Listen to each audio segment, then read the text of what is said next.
Look at that. Ah! Steak kayo dyan! Look at me. It's so delicious, you know. Nilagnat ako mga mare, kaya 3 araw akong walang vlog dahil hindi ako nakapag-upload, hindi ako nakapagtrabaho. Natablan ang mama nyo. Na inubo ako, tapos sinipon, tapos yun, sunod-sunod na nilagnat ako. Actually, hindi pa ako okay, pero kailangan kong kumilos dahil kasi wala kaming uulamin. So today, magluluto ako ng steak. Steak kasi meron akong nabili nung nakaang grocery na steak. So lulutuin natin yon. At kumpleto kami ngayon dito sa bahay. Si Mark, si Sian, si Dora Bax. Si Dora Bax nandito. Andito muna siya sa amin hanggat hindi pa dumarating yung kasambahay ko na kinuha ko. Ngayong April 5 pa kasi darating. Tapos, si Jeff, wala pa, nasa trabaho pa. Tapos ako, so 5 kami. Hindi ko alam kung kasya yung steak. So titingnan natin kung kasya ba yun. Go. So titingnan natin sa ref kung ilang piraso yung steak dahil.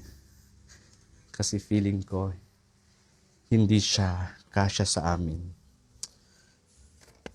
Saan ba yun? Steak. Ito. 1, 2, 3, 4. Ay, tama lang pala. Kaso maliliit siya. Ito pa. So, marami akong lulutuin. Kailangan ko din ng butter. Ayan, may butter ako dito.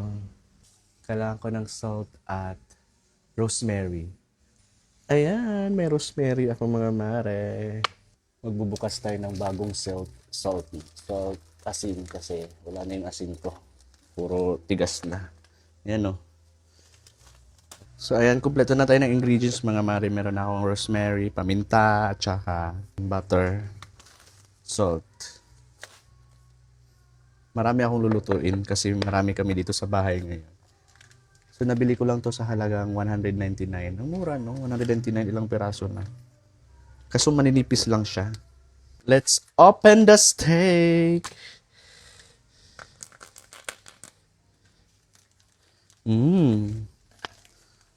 Let's see. Ganyan lang siya kanipis mga mare. Perfect. Itong isa, same lang din sila. Kaso maliliit lang siya o ganyan lang. Yung isa naman, ganyan lang. Look at that. Sarap. Ang problema ko ngayon kung paano ko ito patutuyuin dahil kasi wala akong paper tissue. Tingnan natin kung hindi siya didikit. Kasi feeling ko didikit siya. Ay, hindi siya dumikit. Oh, 'di ba? Perfect. Lagyan natin ng salt. Salt. Naalala ko dati nung nagluto ako ng steak. Ano siya? Maalat. So nadamihan ko yata yung salt nun. Ngayon konti lang. Tapos next, paminta. Himas-himasin. Ayan. Sana all hinihimas. I'm so excited. Ang rosemary, mamaya na natin ilalagay. But mistake. Lagay natin yung mantika.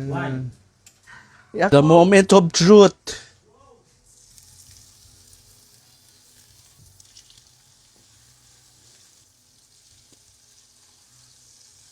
Hindi ko alam kung tama ba to, pero G. Pang ilang luto ko na tong steak mga mare. Pero never ako naka-perfect ng luto ng steak. Nagbumuka siyang piniritong baka. Ang ganun. Binaliktad ko na siya dahil kahit kakalagay ko lang. Kasi tingnan nyo naman. Oo. Baka kasi yung kagaya ng dati, baka marang ang tigas. So ngayon, dahan-dahan natin lulutuin dahil nagiwa ko ng butter. Ganito karaming butter ang ilalagay natin. Let's put it here. Perfect. Sana perfect to die. Tingnan nyo, ganito ang itsura niya. Ganyan na siya mga mari kung masikip. Lagay tayo ng 5 bawang. 1, 2, 3, 4, 5. Hindi ko alam kung tama yung mga pinaggagawa ko dahil pero laban. Tingnan mo, ang ganda. Tingnan. Para akong chef cook. Charot.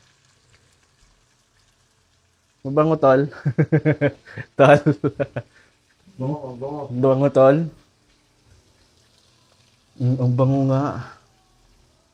May nabili din pala akong itlog kasi 'di ba partner yung itlog tsaka steak. So ipiprito ko mamaya yung itlog. Bango, tol.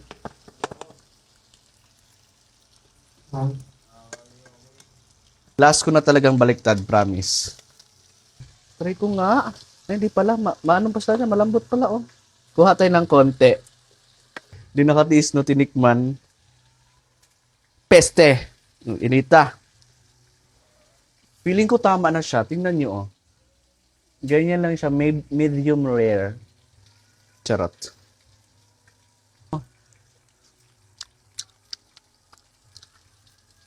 Ah! Steak kayo dyan!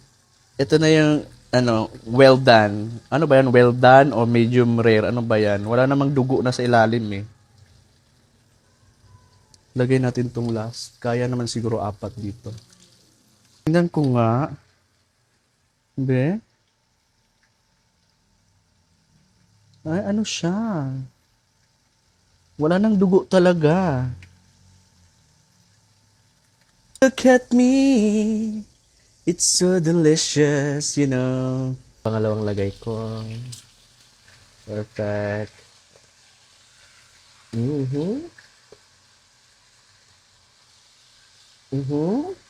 Look. Look at that man.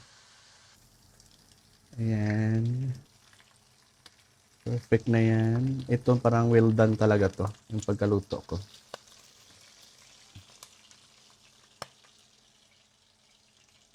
So ngayon, hihiwain natin siya.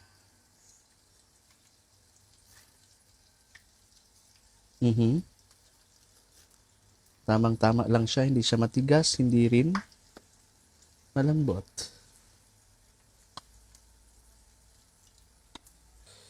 Bugs! Taray na. Kaso hindi ko alam maggawa ng sauce. Kaya ganyan lang namin yan kakainin. Hindi pa pala ako tapos. Piprito pa pala ako ng itlog. Kaloka. I forgot the egg. Yung pagkaluto ng egg, kailangan hindi luto yung egg yolk para mas masarap siya sa steak. Diba? Perfect. Luto na, mga mare. Steak for today's video. Steak with egg.